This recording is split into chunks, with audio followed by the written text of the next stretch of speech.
और सत्ता में हम उस पेंशन शंख महानाद रैली की बात करने जा रहे हैं जिसके लिए रविवार को दिल्ली के रामलीला मैदान में बहुत बड़ी संख्या में शिक्षकों और कर्मचारियों का सैलाब आया था। सबकी जुबान पर एक ही मांग थी, सबके हाथ में एक ही बैनर, पोस्टर और तख्तियां थी।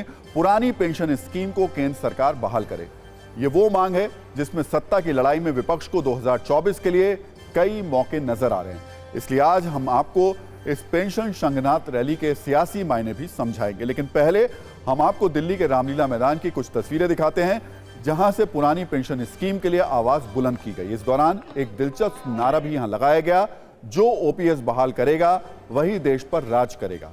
इसलिए कांग्रेस और आम आदमी पार्टी मोदी सरकार के खिलाफ आंदोलनकारी शिक्षकों और कर्मचारियों को समर्थन देने के लिए पहुंच गए। वैसे आपको याद होगा, कांग्रेस ने हिमाचल में इस ओल्ड पेंशन स्कीम को न सिर्फ बड़ा मुद्दा बनाया बल्कि इसे दोबारा लागू भी किया और इसका फायदा भी कांग्रेस को हिमाचल में हुआ है। अब विपक्ष को लग रहा है कि अगर 2024 में से पहले वो ओपीएस को बड़ा मुद्दा बनाने में कामयाब रहा तो ये उसके लिए सत्ता की सीढ़ी तक पहुंचने का एक बड़ा हथियार हो सकता है। इसलिए आज हमने भी आपके लिए ओल्ड पेंशन स्कीम पर एक बहुत ही काम की और तथ्यात्मक कुंजी तैयार की है। लेकिन सबसे पहले आपको रामलीला मैदान से पेंशन वाले टेंशन की एक रील दिखाते हैं। तस्वीर रविवार की है, लेकिन इसका असर लंबे समय तक रहेगा।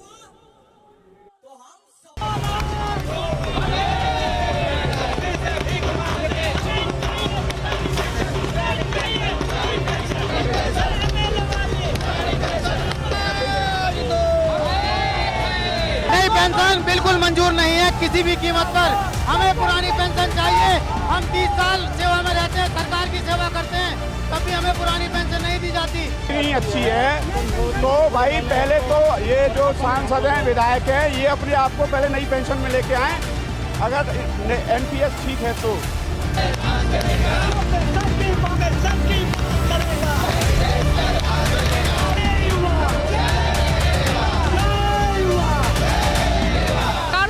हमको पुरानी पेंशन दे, या तो अपनी भी पुरानी पेंशन बंद करे या हमको पुरानी पेंशन दे। नई पेंशन स्कीम योजना जो है शेयर मार्केट पे आधारित है, इसमें कोई भरोसा नहीं है कितनी मिलेगी कितनी नहीं। इस पुरानी पेंशन से हमारा बुढ़ापा सिक्योर हो रहा है। नई पेंशन स्कीम एक छलावा है जिसके तहत हम सब लोगों को बहुत नुकसान है। 2200 रुपये मात्र मिल रही है जिससे कि कोई घर का दवाई का खर्चा नहीं चल सकता है।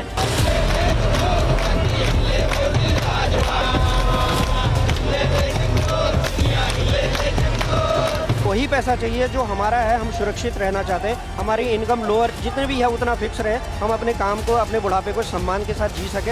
अदरवाइज बहुत बुढ़ापा मुश्किल होने वाला है। दिल्ली के मुख्यमंत्री अरविंद केजरीवाल जी आए थे, उन्होंने कहा था जहां हमारा शासन वहां पुरानी पेंशन, और दिल्ली की विधानसभा में ओल्ड पेंशन की स्कीम बहाली की गई। लड़े सारे कर्मचारी लड़े रे जवानवा।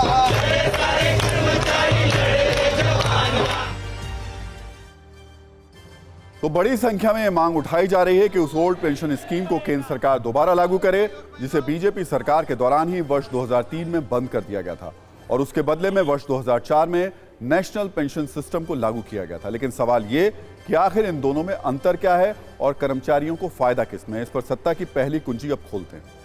ओल्ड पेंशन स्कीम की पहली बात यह है कि इसमें वेतन से कोई कटौती नहीं की जाती, जबकि नेशनल पेंशन स्कीम में सैलरी से 10% हिस्सा काटा जाता है।